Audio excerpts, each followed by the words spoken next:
Hey everyone, Mr. Sujano here, your home for gaming, tech, news, and reviews. In today's video, we're doing another weekly Q&A, where you ask me some questions, and I answer them. Let's get started.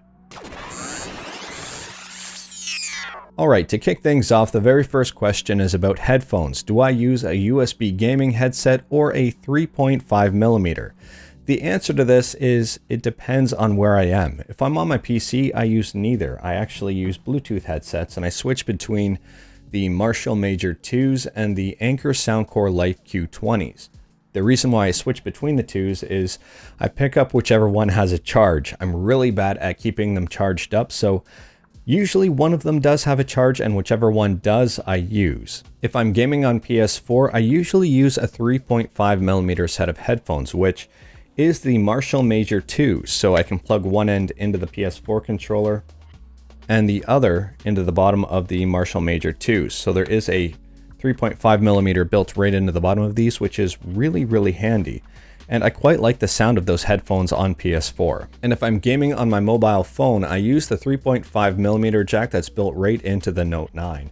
And it works quite well. I'm going to enjoy the 3.5mm jack on my phone while I still have one, because I know the next phone I pick up probably won't. Now, if you're trying to figure out whether or not you need a gaming headset or a standard headset, or if you need to go 3.5mm or USB or Bluetooth, I would say that's completely up to you.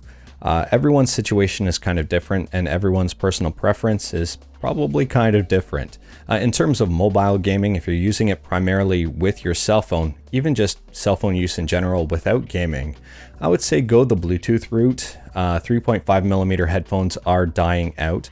A lot of phones nowadays don't even have the 3.5mm jack, and the USB-C to 3.5mm adapters aren't necessarily that great. It's very hit and miss on how well they work. Some work better with some phones, some work better with some different headphones. So there's a lot to consider there. If you go the Bluetooth route, you should have success, or at least have a better chance of success almost every single time. Now for PC headphones, if you're a gamer, I would recommend a set of gaming headphones.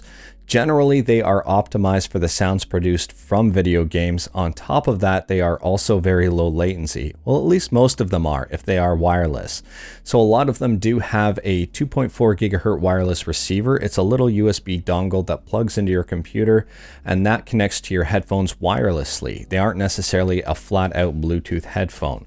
On top of that, a lot of them do have a 3.5mm jack that you can connect to your PC if needed. And if you're not gaming on your computer, you can probably get away with almost any set of headphones you want. But I will say, as a word of caution, some computers, the 3.5mm jack does produce a bit of electrical noise. You might be able to hear it when you plug in your headphones. That's not true for every single computer out there, but some of them, it's very apparent. The next question here is a two-parter. Do you like click and point adventure style of games? Example, Day of the Tentacle, Monkey Island, etc. Yes, I do. I actually played a recent one. The last one I played was called To the Moon, and that one was a bit of a heart-wrencher. It is a very good game. I do recommend it. It's available on Steam, and if you haven't tried it, check it out. It's very inexpensive. And now for the second part of the question. What would you recommend for a portable retro machine? A first-party console from Sony or Nintendo, like a Vita or a 3DS, or one of those Open Dingus style handhelds? Love your videos. Thank you. I love your questions. This one will depend a little bit. I think the PSP and the Vita are incredible handheld devices, especially for modding and throwing some emulators on. But at the same time, I think the ultimate handheld device is actually an Android phone. If you have an Android smartphone, this is your key to success. They are incredibly easy to use with emulators. You don't even have to jailbreak them or anything. They're available right on the Google Play Store.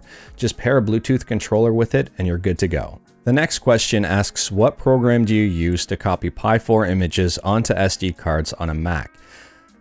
I hate to break it to you, but I don't use a Mac, but I can confidently answer this question anyways. First and foremost, I would recommend the Raspberry Pi Imager. There is a version that is made for Mac OS.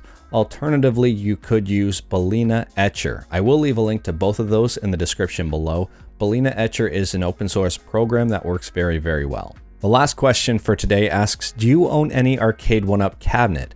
The answer to that is Yes, I own one. The review for it should be right there. I'll leave a link to it in the description below if you do want to check it out. I'm really happy with it. I'm planning on picking up a second one at some point. It's not a matter of if, it's a matter of when. I really think Arcade1Up is killing it this year. They have a lot of interesting cabinets and I really can't decide which one I want next. So I'm kind of sitting tight until I see the exact one that I want, and I don't even know what it is, so I can't tell you which one I'm going to get next. So that about does it for this week's Q&A. If you have any questions at all for next week, let me know in the comments below. Just ask your question right down there. Alternatively, you can send an email to q@mrsujano.com. If you like this video, leave a like. If you didn't like this video, leave a like. Hit that subscribe button, check out my other videos. Thank you everyone, take care.